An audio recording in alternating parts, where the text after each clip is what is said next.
जोहार साथियों, आप सब गवाह है कि अब हेमंत सोरेन के नेतृत्व वाली सरकार की जो प्राथमिकता इस राज्य के नौजवानों को सरकारी रोजगार देने का एक सिलसिला चल पड़ा है। आज भी आईटीआई में 500 नौजवानों का सपना साकार हुआ। कुछ दिन पूर्व ही 2550 विभिन्न पदों पर सरकारी नियुक्ति हुई। बहुत जल्द और भी नियुक्तियां आपको देखने को मिलेगा।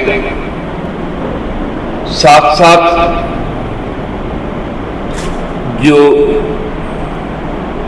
श्रावणी मेला है, उस श्रावणी मेला का सफल आयोजन भी आप लोगों को देखने को मिलेगा।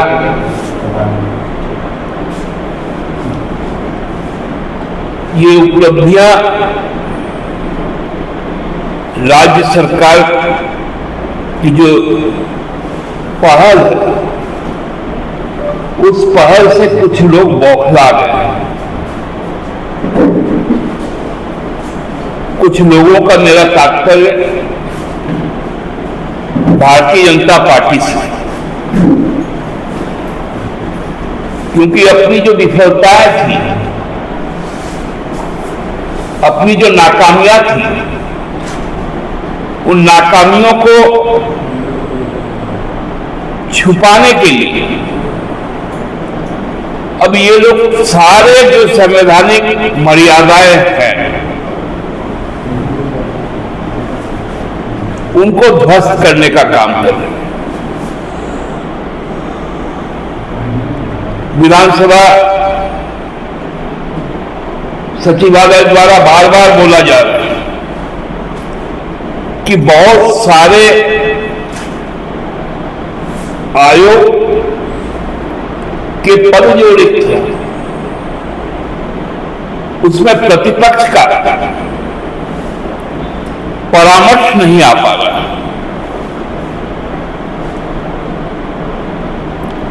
क्योंकि जो विपक्ष में बैठे लोग हैं, 25 लोग, साथ साथ आजसू के 3 लोग, ये अपना नेता ही नहीं चुन पा रहे। आज 3.5 साल हो गए विधानसभा का निर्वाचन के पश्चात भी भारतीय जनता पार्टी अपना एक अदद नेता नहीं चुन पा रहा।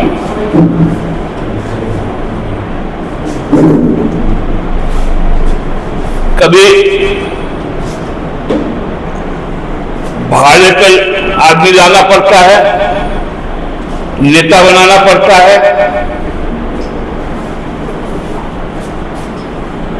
और अब तो एक नया कमाल भी होना शुरू हुआ है।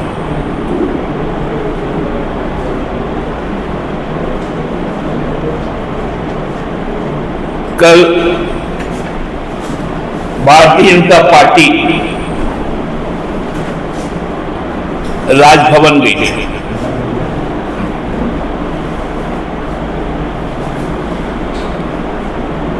अब भारतीय जनता पार्टी राजभवन जा रही है माननीय राज्यपाल जी को टास्क देने के लिए कि आप संथाल परगना का तो दौरा करके आ गए, अब कोल्हान का दौरा का स्वरूप क्या होगा ये बता के आने का काम था। कोल्हान के बाद पलामू प्रमंडल का होगा।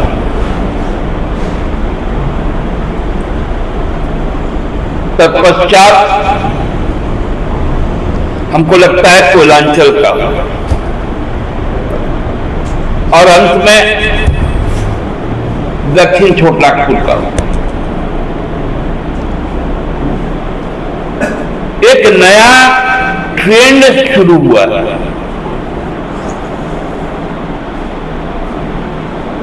कि एक तो केंद्रीय मंत्री जो हर हफ्ते यहां पर आ रहे हैं, वो 9 साल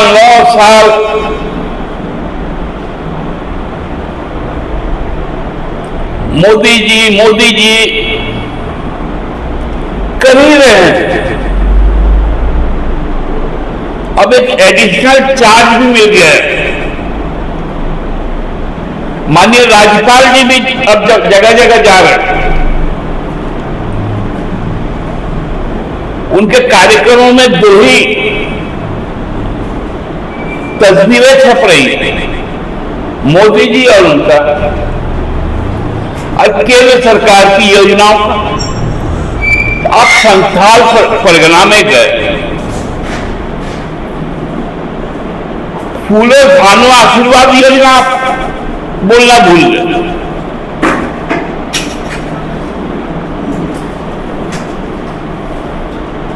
ये तो आपकी सरकार की योजना है।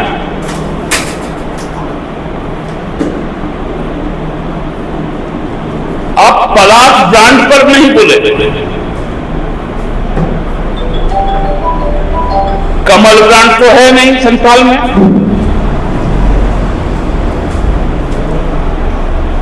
आप सावित्री भाई फूले छात्रवृत्ति जो है उसकी बात नहीं की है। कोलान में जाकर आप फोटो होक्स योजना के बारे में नहीं बताएंगे।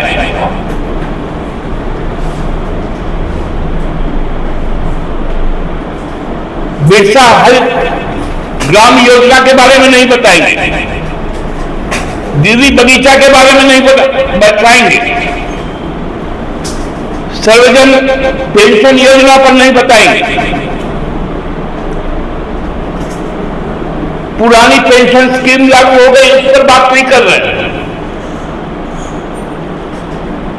आदर्श विद्यालय की स्थापना हो रही है, वो नहीं बात करते।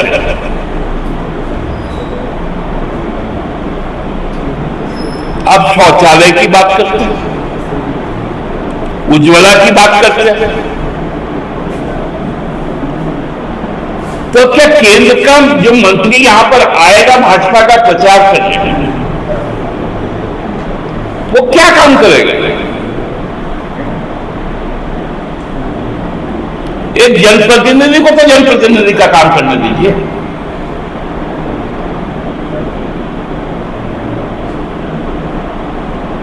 और भाषाएं ऐसी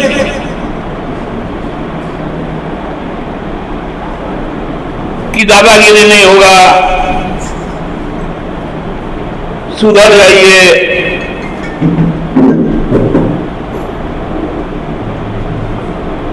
अजीब एक हाल में हो गया।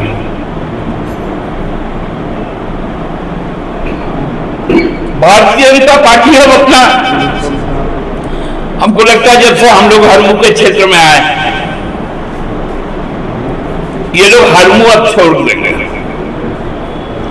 अब कचहरी की तरफ कहीं रहेंगे, क्योंकि वहां से राजभवन नजदीक होगा।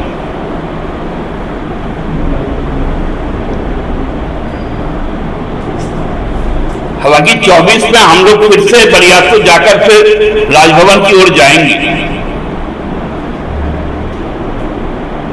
और मेरी तो इच्छा होगी कि वर्तमान में जो राज्यपाल महोदय हैं, 24 के दिसंबर में माननीय श्री सीपी राधाकृष्णन जी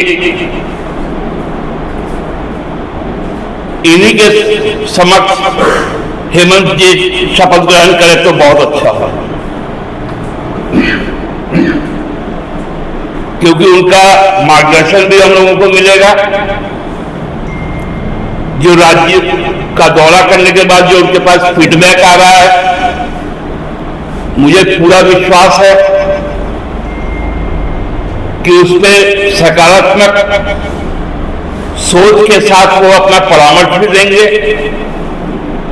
क्योंकि राज्य के अभिभावक हैं।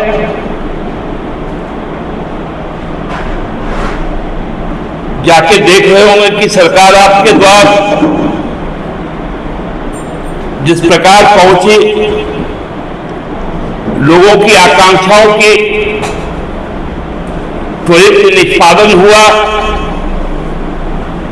ये सभी चीजें उनके समक्ष हैं।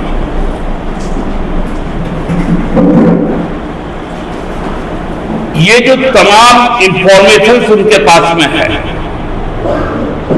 हमको लगता है माननीय राज्यपाल महोदय बहुत जल्द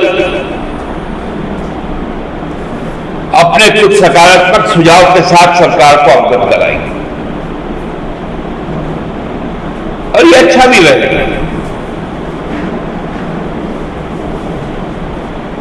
क्योंकि यदि भाजपा के अनर्गल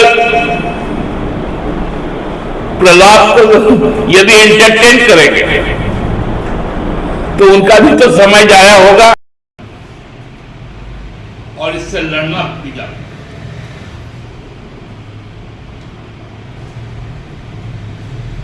इसलिए इस तरह की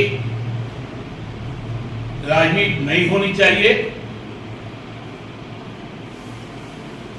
हम इसकी तीव्र समालोचना भी करते हैं और भर्त्सना भी करते हैं। धन्यवाद। नेता के टाइप का, जैसे स्पीकर का पद पे हैं वो भूल गए, गवर्नर के भी खिलाफ बोल देते हैं।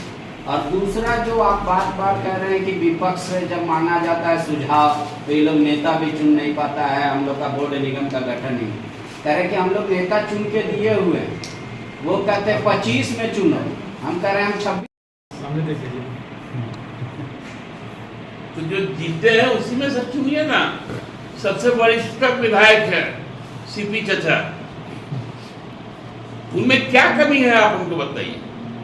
संसदीय ज्ञान उनसे किसी के पास ज्यादा नहीं है। वो 5 वर्षों तक स्पीकर रहे, 5 वर्षों तक उनको प्रशासनिक अनुभव है मंत्री रहने का। इतने योग्य व्यक्ति को आप चुन नहीं रहे, और जो बैकडोर एंट्री है उसको आप चुन ले रहे। दादा 2 कार्यक्रम में सीपी चचा का ये अपमान हम लोगों को अच्छा नहीं लगता है। वरिष्ठतम विधायक है भाजपा के, हालांकि उससे सीनियर भी विधायक हमारे पास स्टीफन है, नवीन है, लेकिन भाजपा में तो वो सबसे वरिष्ठ है।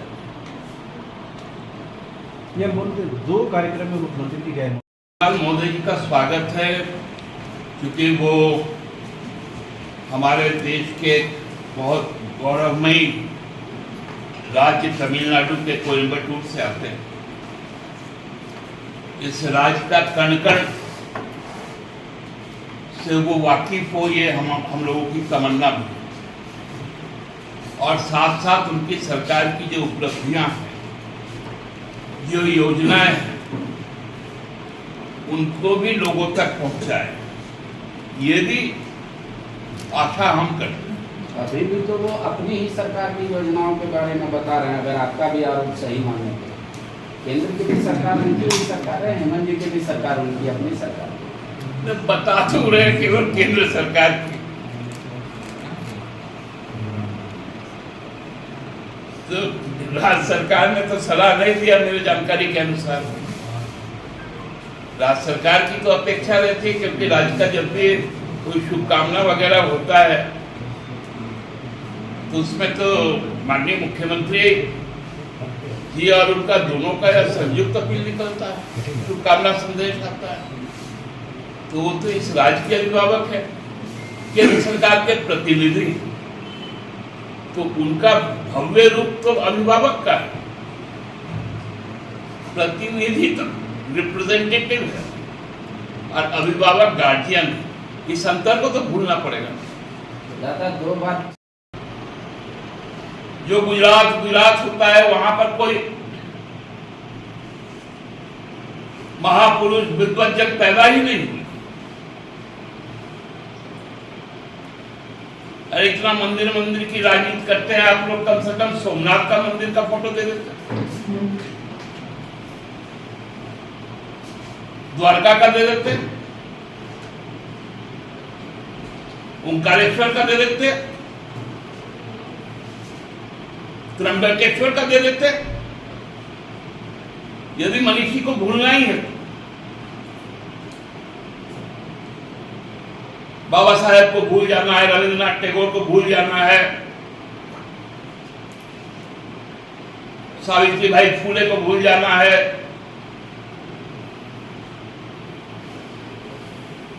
शिवाजी महाराज को भूल जाना है,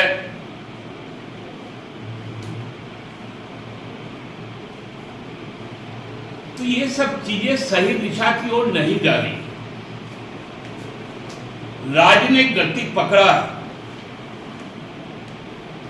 सकारात्मक काम शुरू हुए हैं, रोजगार देने का काम हो रहा है,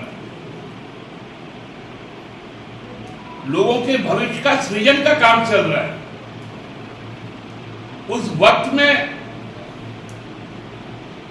चीजों को घालमेल करना, ये भारतीय जनता पार्टी का अब एक नया नैरेटिव। ये कथनी है मुख्य प्रधानमंत्री मोदी जी। देखिए, मैं वो कथनी उथनी पे नहीं जाऊंगा कि एक किसी के लिए हीरा और किसी को जीरा भी नहीं, ये भी तो सही नहीं है। किसी को हीरा मिले और किसी के भाग में जीरा तक ना जुटे, उस पर क्यों नहीं बोलते हैं? जेएमएम यूनिफॉर्म सिविल कोड के पक्ष में है या नहीं? लेकिन मसौदा तो आने दीजिए। और ये 9 साल के बाद क्यों याद आ रहा है?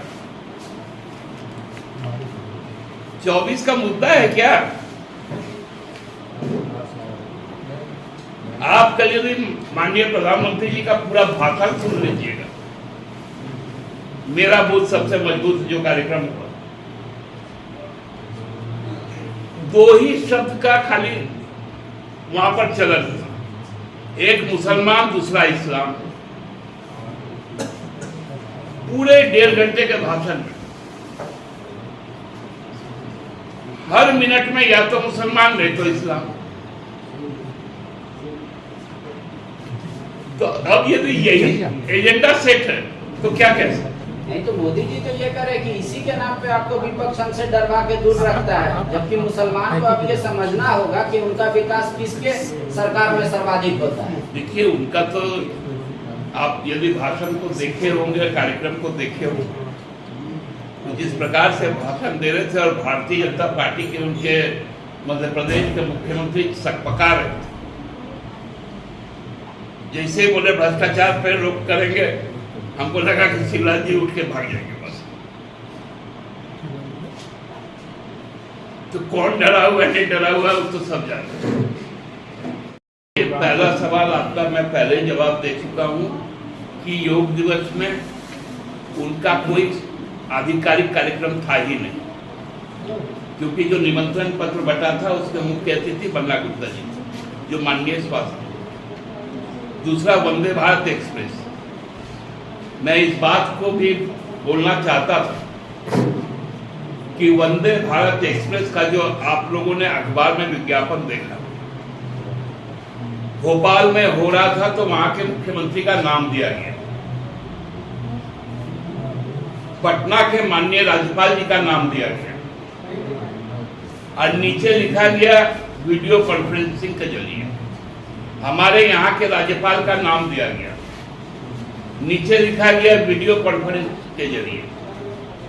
रेल मंत्री का भी नाम दिया गया, उसमें भी लिखा गया वीडियो कॉन्फ्रेंस के जरिए। और 2 राज्य जिसके साथ वंदे मातरम जुड़ा हुआ,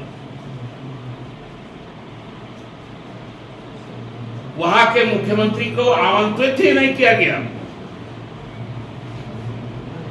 ये तो गंभीर मामला है भारत सरकार के रेल मंत्रालय का।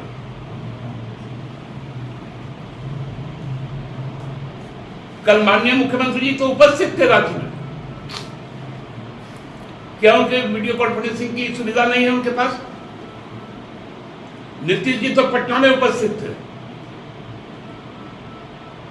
आप अपनी बात सुनाने के लिए वीडियो कॉन्फ्रेंसिंग करवाइएगा 29 राज्यों के मुख्यमंत्रियों को जोड़कर। और कल जब ये कार्यक्रम हो रहा है तो नीतीश जी गायब है, हेमंत बाबू गायब है। आप क्या संदेश देना चाहते हैं अपने राज्यपालों से? आप संघीय ढांचा यदि तोड़ना चाहते तो बोल दीजिए।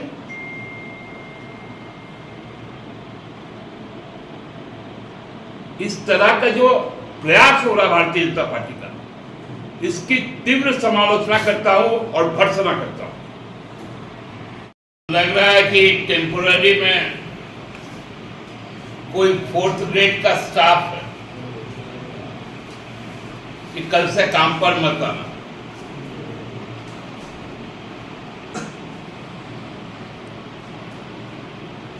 ऐसा संभव है क्या?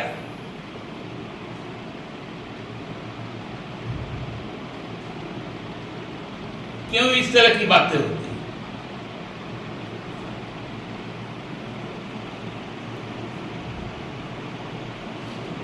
राजभवन का कार्य राज्य के संवैधानिक प्रमुख होने के कारण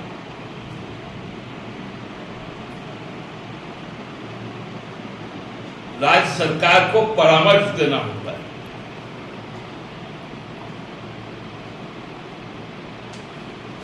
और राज्य सरकार के से परामर्श लेकर उनको अपनी बात रखनी होती है। मंत्रिमंडल का जो परामर्श होगा, माननीय राज्यपाल जी उन बातों को कहेंगे।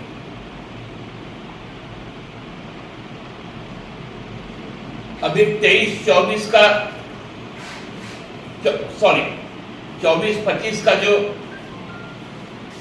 वित्तीय वर्ष होगा, उसके बजट के पूर्व जो अभिभाषण होगा माननीय राज्यपाल महोदय का, उसमें वो मंत्रिमंडल के परामर्श से अगले वित्तीय वर्ष की दिशा और दशा का चित्रण करेंगे। यही सब तो काम है। एक नया ट्रेंड शुरू हो गया। 20 जून को हम लोगों ने देखा पश्चिम बंगाल स्थापना दिवस। पश्चिम बंगाल के माननीय मुख्यमंत्री ने कहा कि वहां के राज्यपाल के विषय में कि हम उस राज्य के मुख्यमंत्री हैं, हम ही को नहीं मालूम, और राज्यपाल स्थापना दिवस मना रहा।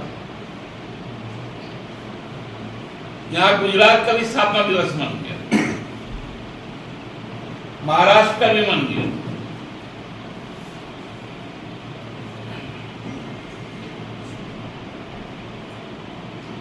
ये कौन सा नया तरीका शुरू हुआ कि स्थापना दिवस में उन राज्यों के मनीषियों को याद नहीं किया गया, उनकी फोटो नहीं लगाई गई। आदरणीय प्रधानमंत्री जी का फोटो एक तरफ माननीय राज्यपाल जी का। लग रहा पश्चिम बंगाल में तो कोई मनीषी पैदा ही नहीं हुई।